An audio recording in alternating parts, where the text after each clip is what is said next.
Welcome to public TV news బులెటిన్ల ముందుగా headlines. తెలంగాణలో మరో 2 రోజులు భారీ వర్షాలు.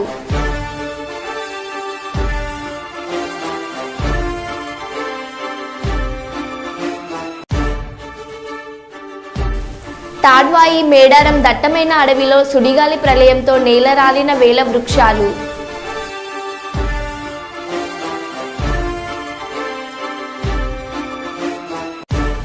విజయవాడ ముప్పు ప్రాంతాల్లో పర్యటించిన మంత్రి బీసీ జనార్దన్ రెడ్డి.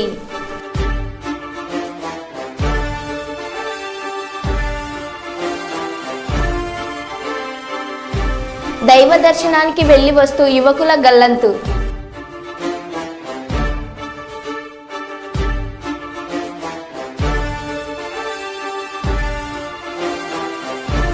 మీ బాధ్యత మీ చేతిలోనే ఉంది, పోలీస్ వారి విజ్ఞప్తి.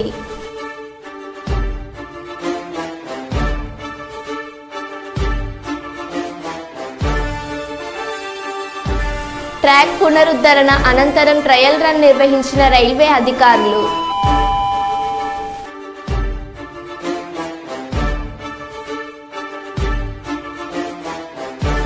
తెలంగాణ రాష్ట్రంలో ఆకలి కేకలతో రోడ్ల మీదకి వస్తున్న విద్యార్థులు.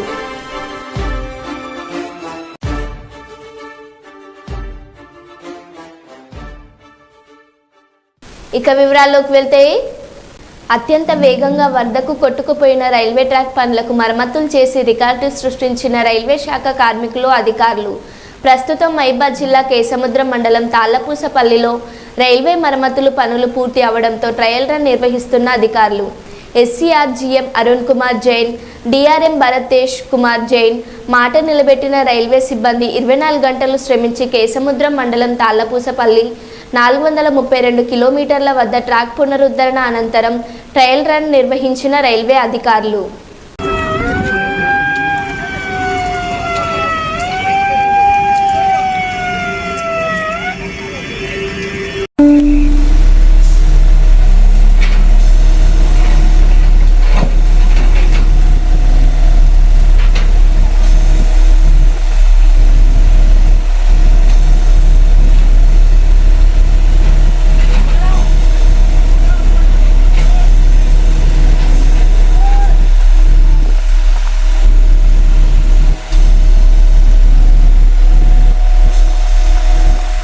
విజయవాడ 61, 62, 63, 64 డివిజన్లో పర్యటించిన మంత్రి బీసీ జనార్దన్ రెడ్డి సహాయక చర్యల్లో భాగంగా ట్రాక్టర్ను స్వయంగా డ్రైవింగ్ చేస్తూ ముప్పు ప్రాంతాల్లో వెళ్లి పాకరాయపురం, కండ్రిక మెయిన్ రోడ్ తదితర ప్రాంతాలకు వెళ్లి వరద బాధితులకు ఇంటింటికి వెళ్లి ఆహార పొట్లాలు, పాలు, వాటర్ బాటిళ్లు పంపిణీ చేసిన మంత్రి వరద బాధితులకు చంద్రబాబు ప్రభుత్వం అన్ని విధాలా ఆదుకుంటుందని భరోసా. సమీప పునరావాస కేంద్రాలకు తరలి వెళ్లాలని కోరిన ఆర్ఎండ్బి మినిస్టర్ బీసీ జనార్దన్ రెడ్డి.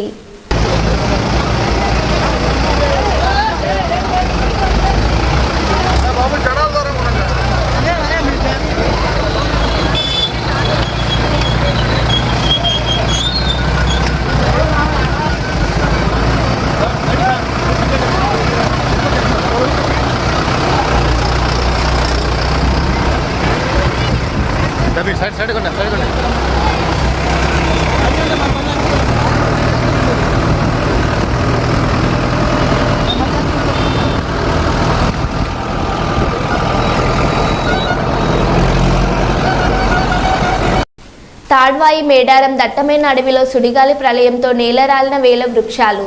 అంతు చిక్కని ప్రళయం.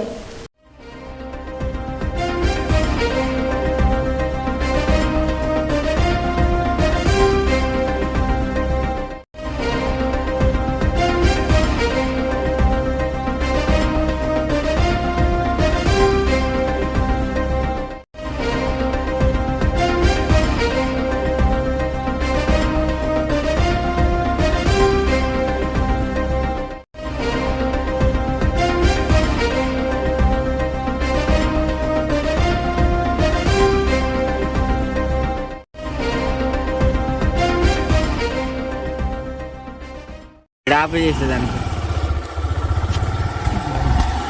అంత పెంట్ అయినా మొత్తం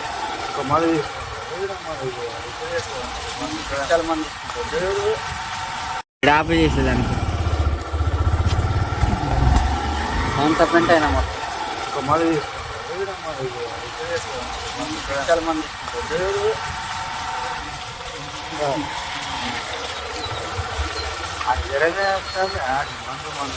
చేతులని గిట్లు వస్తానే అని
కాకినాడ జిల్లా rural circle inspector CH Chaitanya Krishna మాట్లాడుతూ మీరు ఇల్లు వదిలి బయటకు వెళ్ళేటప్పుడు తాళం కప్పు బయటకు కనిపించే విధంగా ఎట్టి పరిస్థితుల్లో తలుపులకు కానీ గేట్లకు కానీ వేయొద్దని తెలియజేశారు. అదేవిధంగా స్త్రీలు బయటకు వెళ్ళేటప్పుడు తమ మెడలో ఉన్న ఆభరణాలను మీ యొక్క కొంగును కప్పుకునే విధంగా ఉండాలని, అంతేకాక మీ యొక్క బంగారు ఆభరణాలను భద్రతపరిచే బాధ్యత మీ దగ్గరే ఉందని ఆయన అన్నారు. మరి ముఖ్యంగా దుండుగలు సైకిల్ మీద కానీ బైక్ల మీద కాలు వచ్చి మీ యొక్క ఆభరణాలు దొంగలిస్తున్నారని ఆయన అన్నారు. అదేవిధంగా మీ ఇంటి చుట్టుపక్కల రాత్రి వేళలో పగటి వేళలో కానీ అపరిచిత వ్యక్తులు కనిపిస్తే పోలీస్ వారికి విజ్ఞప్తి చేయమని లేదా డయల్ 100 లేదా 112కి నంబర్లకి సమాచారం తెలియవలసిందిగా కోరారు. ముఖ్యంగా అద్దెకి ఎవరైనా వచ్చినట్లయితే వారు ఎవరు ఏంటి, వాళ్ళ ఆధార్ కార్డ్ ఫోటో కరెక్ట్గా ఉందో లేదో చూసుకొని తెలియజేశారు. ఈ కార్యక్రమంలో కాకినాడ జిల్లా CI circle inspector Chaitanya Krishna, Indrapalem SI Manikumar, Timmapuram SI Ravindrababu పాల్గొన్నారు. తాళం తగిలించగానే మీకు అక్కడి నుంచి కనపడిపోతుంది తాళం కప్పు. ఇది టార్గెట్ అవుతుంది. దొంగోడికి ఈజీగా ఈ తాళం కప్పు వేయటం అని తెలుసుకోండి. ప్లీజ్ మీరు ఈ మెయిన్ డోర్ వేసుకుంటే కనీసం ఒక కత్తి వేసుకుంటే ఈ తాళం కప్పు అనుకోండి. లేదు సైడ్ లాక్ వేసుకోవచ్చు, సెంటర్ లాక్ వేసుకోవచ్చు. దీని సంగతి పక్కన పెట్టి గేటుకు కూడా పెద్ద తాళం వేస్తాం. ఏ దొంగోడు వచ్చినా గేటు దూకి రాట్లా, తాళం కప్పు పగలగొట్టి రాట్లా, గోడ దూకి వస్తున్నాడు. గేట్లో తాళం వేయడం వల్ల ఉపయోగం లేదు. దయచేసి మీ విలువైన ప్రాపర్టీస్ అందరూ కూడా ఏంటంటే లాకర్స్ వాడలేదు. విలువైన ప్రాపర్టీ డబ్బులు కానీ బంగారు వస్తువులు కానీ నగలు కానీ చాలా కేర్లెస్గా పెట్టుకుంటాం.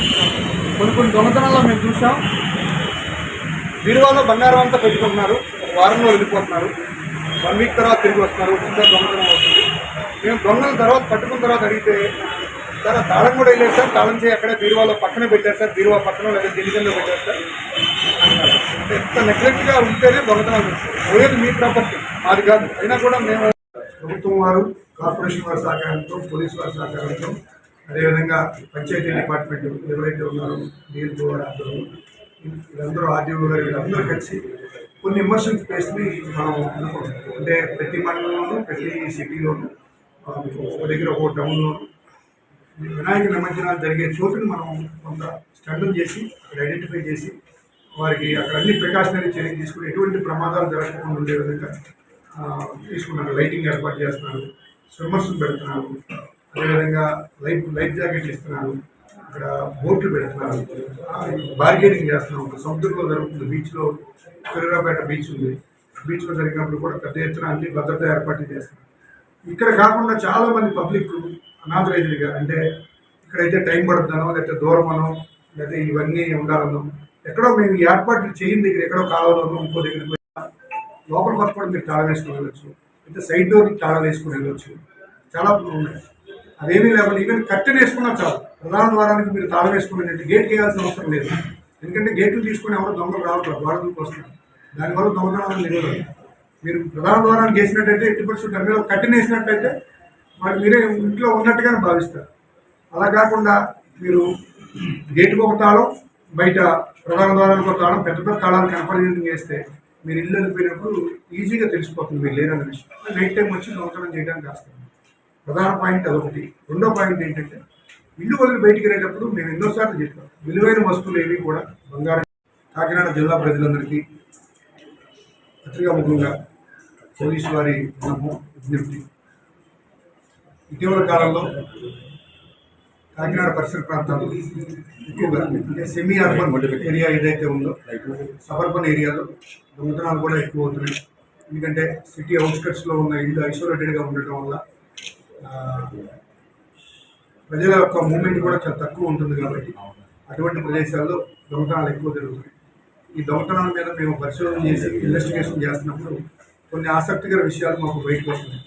ఎలా అంటే మేము గతంలో కూడా ఎన్నోసార్లు దొంగలు పట్టుకుని అరెస్ట్ చేసినప్పుడు వారిని ఇంట్రాగేషన్ చేసిన సమయంలో వాళ్ళు చెప్పే సమాధానం ఏంటంటే, దొంగలు మీరు ఎవరైతే పబ్లిక్ ఇల్లు వదిలి బయటికి వెళ్ళేటప్పుడు పబ్లిక్ అంతా ఏం చేస్తారంటే ఆ ప్రధాన ద్వారాలకు కానీ గేట్లకు కానీ ఇంటి తలుపులకి ప్రధాన తలుపులకి కానీ ఒక గేట్లకు కానీ పెద్ద పెద్ద తాళం కప్పలు వేస్తారు. మేము దొంగలు అడిగినప్పుడు మీరు ఖమ్మం మంత్రులపై మాజీ మంత్రి జగదీశ్వర్ రెడ్డి ఫైర్. ఈ దాడులతోటి మమ్మల్ని భయపెట్టాలని అనుకుంటే లేదా మేము వెనక్కిపోతాం అనుకుంటే అది మీ భ్రమ. తప్పకుండా ప్రజల్లో మిమ్మల్ని ఎండగడుతూనే ఉంటాము, మిమ్మల్ని ప్రశ్నిస్తూనే ఉంటాము. ఇవాళ ప్రజల నుంచి వ్యతిరేకత వస్తుందని దాన్ని రౌడిజంతో అణచివేయాలని చూస్తున్నారా? ఈ చిల్లర వేషాలు బంద్ చేయండి. ఖమ్మంలో ఉన్న 3 మంత్రుల్ని డిమాండ్ చేస్తున్నా. మాపై జరిగిన దాడికి మీకు సంబంధం లేకుంటే దాడి చేసిన దుర్మార్గులను వెంటనే అరెస్ట్ చేయించండి. మా కార్యకర్తను కారు ముందుకి దొబ్బి చంపే ప్రయత్నం చేశారు. ఆ సమయంలోనే మాజీ మంత్రి హరీష్ రావు మీదకి దాడి దిగారు. మాజీ మంత్రి జగదీష్ రెడ్డి మంత్రులు డిమాండ్ చేస్తున్నా, మీకు ఏమాత్రం చిత్తశుద్ధి ఉన్నా ఆ దాడి వెనకాల మీరు లేకుంటే వెంటనే ఆ దుర్మార్గుల్ని వెంటనే అరెస్ట్ చేయాలి, ఆ గుండాలు వెంటనే అరెస్ట్ చేయాలి. పైగా కాన్వాయ్ ముందు నడుస్తున్న మా కార్యకర్తను కారు కిందకి నెట్టి ఆయన చంపే ప్రయత్నం చేశారు. ఆ గందరగోళంలోనే హరీష్ రావు గారి మీద దాడి చేసే ప్రయత్నం చేశారు. పోలీసుల సాక్షిగా ఇటువంటి దాడులతోని మమ్మల్ని నేను భయపెట్టిస్తామనుకుంటే, మేమేదో వెనుకపోతామనుకుంటే మీ భ్రమ అవుతుంది. తప్పకుండా మీ వెంట పడుతూనే ఉంటాం, మీ వైఫల్యాలను ఎండగడుతూనే ఉంటాం, తెలంగాణ ప్రజల్ని జాగృతం చేస్తూనే ఉంటాం. ఏ పరిస్థితులు కూడా మిమ్మల్ని వదిలిపెట్టాం. గుర్తుపెట్టుకోండి, ఈ చిల్లర పనులు మానుకోండి. ప్రతి సందర్భంలో వైఫల్యం చెందినరు, అన్ని విషయాలలో ప్రతి విషయంలో మోసమే చేస్తున్నారు ప్రజల్ని.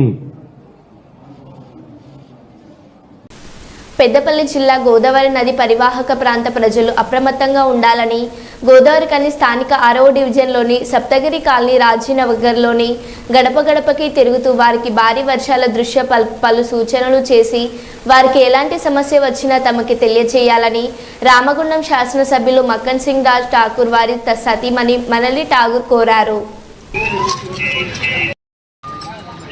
అన్న ఫోన్ చేసుకుంటే నేను ఫోన్ చేసిన ఎవరినైనా మరి వరదొస్తే చెప్పండి. ఇద్దరు అన్నట్టు గేట్ ఓపెన్ చేసుకుంటే అమ్మా ఏం కష్టం కాకుండా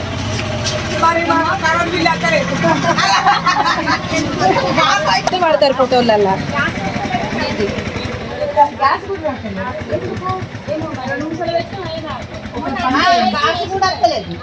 అన్న ఫోన్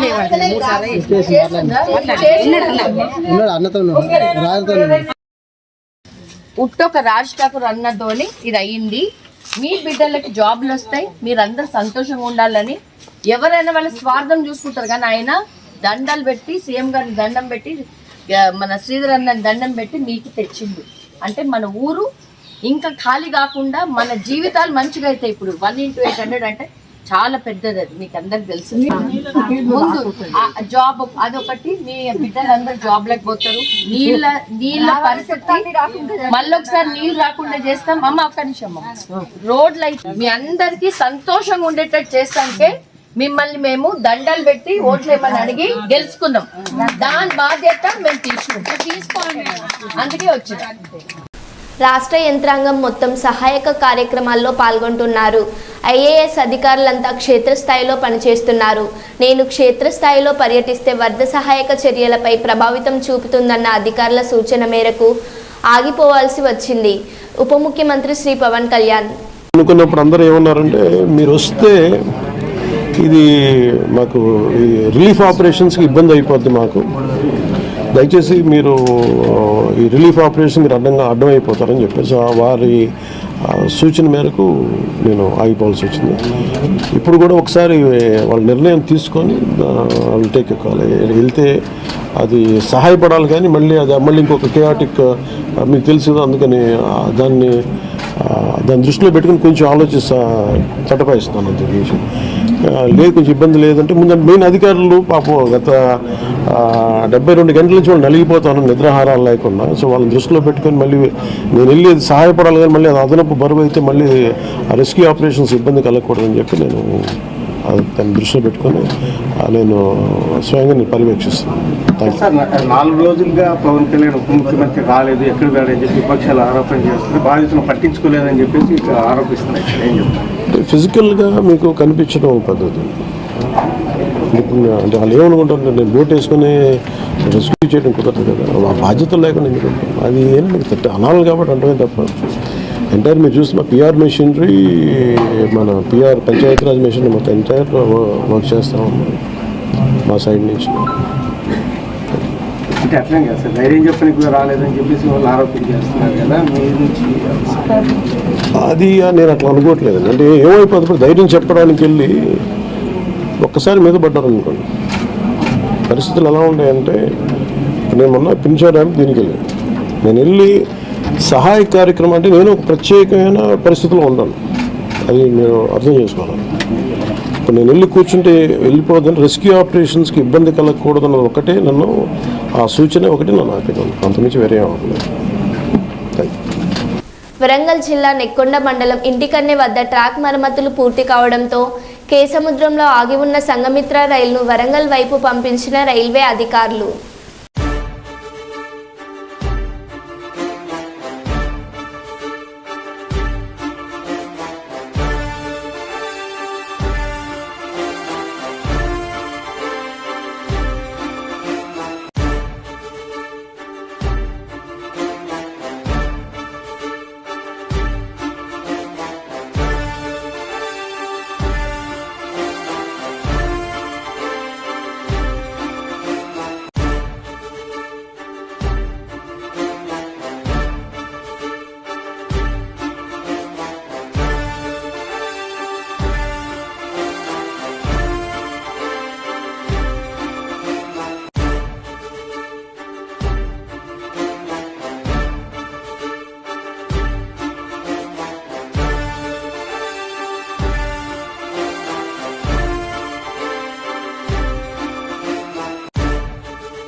గత 4 రోజులుగా ఎడతెరిపి లేకుండా కురుస్తున్న కుంభవర్షాలకు విజయవాడ పూర్తిగా నీట మునిగింది.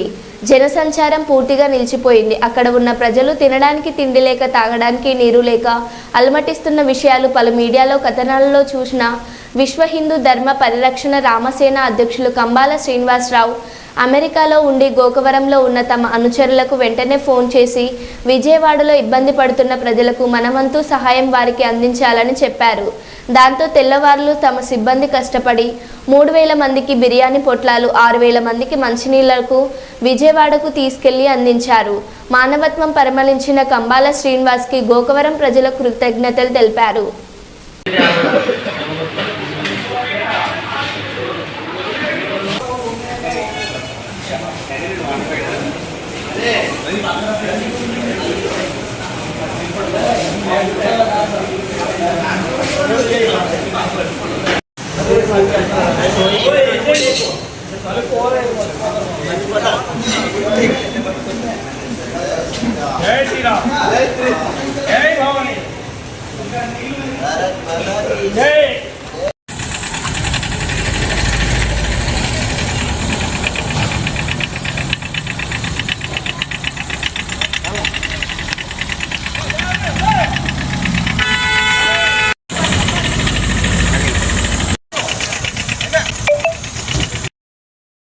ఎడతెరిపి లేకుండా కురుస్తున్న భారీ వర్షాలతో పెద్దపల్లి జిల్లా సుల్తానాబాద్ మండలంలోని కొదుర్పాక గ్రామంలో వాగు ఉధృతంగా ప్రవహించడంతో కొదుర్పాక నిమ్మనపల్లి గ్రామ సరిహద్దున వాహనాలు నిలిచిపోయి రాకపోకలకు స్తంభించిపోయాయి.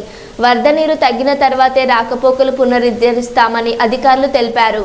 ఇంత ప్రవాహం గతంలో ఎప్పుడు ప్రవహించలేదని గ్రామస్తులు తెలిపారు.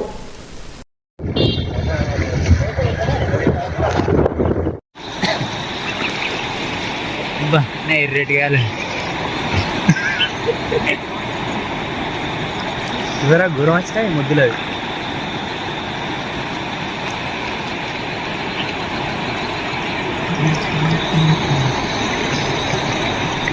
मला गिटे आगोते కుదురుపాకలో బడి బంద్. తెలంగాణలో మరో 2 రోజుల పాటు భారీ వర్షాలు కురిసే అవకాశం ఉందని హైదరాబాద్ వాతావరణ కేంద్రం తెలిపింది. నేటి నుంచి ఎల్లుండి వరకు రాష్ట్రంలోని పలు జిల్లాల్లో భారీ వర్షాలు కురుస్తాయని హెచ్చరించింది.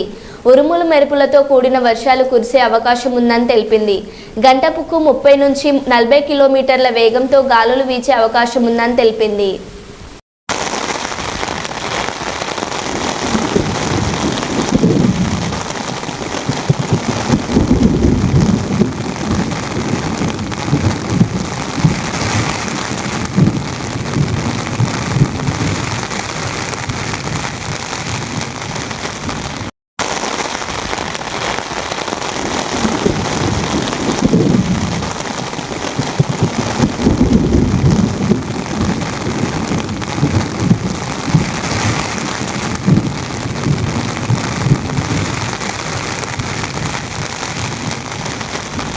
వాక్ చట్టాన్ని కాంగ్రెస్ పార్టీ అధికారంలోకి ఉన్నప్పుడు ఇష్టం వచ్చినట్లు సహకరించారని విశ్వ హిందూ పరిషత్ నాయకులు కర్నూలులో అన్నారు. విశ్వ హిందూ పరిషత్ రాష్ట్ర అధ్యక్షుడు నందిరెడ్డి సాయిరెడ్డి మీడియాతో మాట్లాడుతూ 1947 సంవత్సరంలో వక్ఫ్ భూములు దాదాపు 7,70,000 ఎకరాలు ఉండగా ప్రస్తుతం 9,40,000 ఎకరాలు వక్ఫ్ బోర్డు ఆధీనంలో ఉందన్నారు. 2 లక్షల ఎకరాలు భూమి ఎలా పెరిగిందని ఆయన ప్రశ్నించారు. వాక్ భూములపై ఏదైనా సమస్యలు వచ్చినప్పుడు వాటిని పరిష్కారం చేయించడానికి అధికారం కేవలం వక్ఫ్ ట్రిబ్యునల్, సుప్రీంకోర్టులకు మాత్రమే ఉందన్నారు. ట్రిబ్యునల్తో పాటు స్థానిక రెవెన్యూ అధికారులకు అధికారులు ఇవ్వాలని సాయిరెడ్డి కోరారు. నిజంగా వాక్ బోర్డుకు చెందిన భూములు అయితే వారికి కేటాయించాలని, లేని పక్షంలో మాత్రమే వాటిపై చర్యలు తీసుకోవాలని కోరారు. కేంద్ర ప్రభుత్వం తీసుకొని వచ్చిన నూతన వాక్ చట్టాన్ని ఏకగ్రీవంగా ఆమోదించడానికి అన్ని రాజకీయ పార్టీలు మద్దతు తెలపాలన్నారు. ఈ కాంగ్రెస్ పరిపాలనలో వాళ్ళకిష్టం వచ్చిన రీతిలో, వాళ్ళకిష్టం వచ్చిన పద్ధతిలో హిందువులకు అన్యాయం జరిగే విధంగా, ఒక్క హిందువులకే కాదు ప్రతి సిటిజన్కు అన్యాయం జరిగే విధంగా చట్టాలు మారుస్తూ వచ్చారు. భారతదేశంలో 1947వ సంవత్సరానికి దాదాపు 7,70,000 ఎకరాలు వక్ఫ్ బోర్డులో వాళ్ళు స్వాధీనం చేసుకున్నారు. కానీ ఈరోజు 9,40,000 ఎకరాలు వక్ఫ్ బోర్డు స్వాధీనంలో ఉన్నాయి. ఇవన్నీ ఎలా వచ్చినాయి? వాళ్ళ తాతలు సంపాదించినారా? ఆ రోజు నుంచి ఈ రోజు దాకా 2 లక్షల ఎకరాలు ఎలా వచ్చినాయి? వాళ్ళ తాతలు సంపాదించినారా? వాళ్ళ ముత్తాతలు సంపాదించినారా? లేకపోతే వక్ఫ్ బోర్డుకి ఎవరైనా ఇచ్చినారా అనేది ఎక్కడా లేదు. కానీ మాది అని చెప్పేసి వాళ్ళు చేసి తోటి సిటిజన్స్ను, ఒక్క హిందువులనే కాదు, ఎవడైనా ఒక ముస్లిం వాడు, ఒక వేరే మతం వాడు ఆడ వాళ్ళ ఇంటి ముందర జెండా బాతి ఇది మాది అంటే కూడా వాడు చెప్పుకోవడానికి వీల్లేదు. వాడు చెప్పుకోవాల్సి వస్తే కూడా వాళ్ళ ట్రిబ్యునల్ ఉంటుంది, వక్ఫ్ బోర్డు ట్రిబ్యునల్ అంట. ఆ వక్ఫ్ బోర్డు ట్రిబ్యునల్కి పోవాలా, దాంట్లో మొత్తము ముస్లిం వాళ్ళే సభ్యులు. ఆ దాంట్లో వచ్చిన అప్పీల్ చేయడానికి కూడా ఏ హైకోర్టు కూడా పరివి లేదు. అది ఎక్కడికి పోవాలా? సుప్రీంకోర్టుకు పోవాలి. మనతో సుప్రీంకోర్టుకు పోవడానికి అవుతుందా? సామాన్య మానవుడికి వీలవుతుందా? దీనేమంటే ఈ ఇప్పుడు పెట్టిన సవరణలో మనం ఎంత ప్రపోజల్ ఏం చేస్తున్నామంటే ఆ ట్రిబ్యునలే కాకుండా జిల్లా స్థాయిలో జిల్లా అధికారులను ఎంక్వైరీ చేసి అది నిజమైనది అయితే మనకేం అభ్యంతరం లేదు. వాళ్ళ నిజమైన వక్ఫ్ బోర్డు కానీ లేకపోతే వాళ్ళ స్థలాలు కానీ అయితే మనకేం అక్కర్లేదు. అది నిజమా కాదా అని ఎంక్వైరీ చేసే అధికారం మాత్రము జిల్లా అధికారులకు, రెవెన్యూ అధికారులకు, మండల స్థాయి, జిల్లా స్థాయి, డివిజన్ స్థాయి వాళ్ళకు ఉండడము చాలా మంచి పద్ధతి. అది ఆ విధంగా చేయమని మనం అడుగుతున్నాం. అసలు ఈ చట్టం తీసుకొచ్చిన దాన్ని వ్యతిరేకించిన వాళ్ళు వాళ్ళ ఓట్ల కోసం వ్యతిరేకించినారు కానీ ఎట్టి పరిస్థితిలో ఏకగ్రీవంగా ఆమోదించాల్సిన పరిస్థితి. తన దాకా వస్తే కానీ తెలియదు ఈ రాజకీయ నాయకులకు. అదే వాడి ఇంటి ముందల జెండా బాతి ఇది నాది అంటే వాడు ఏం చేసేవాడు? కానీ వీళ్ళందరూ మూకుమ్మడిగా ఈ ప్రతిపక్షాలు ఓట్ల కోసం అని చెప్పి దాన్ని వ్యతిరేకించి దాన్ని కొట్లాడి ఒక జాయింట్ కమిటీకి వేశారు. ఆ జాయింట్ కమిటీలో వీళ్ళంతా కూడా ఈ యొక్క అందరి ఒపీనియన్స్, పబ్లిక్ ఒపీనియన్ కాల్ఫర్ చేయడం కూడా మంచి సాంప్రదాయమే. మార్పులు చేస్తున్నారో ఆ మార్పులను మనం ఖచ్చితంగా అంగీకరించి అది పార్లమెంట్లో ఏకగ్రీవంగా తీర్మానం అయ్యేటట్టు చూడాల్సిన బాధ్యత మన రాజకీయ నాయకులు. మనమందరము ఒక ఒపీనియన్స్ అన్నీ పంపిస్తే దానికి అనుకూలంగా మనకు అది నిర్ణయం జరుగుతుంది. మరో బులెటిన్లో మళ్ళీ కలుద్దాం. Stay tune.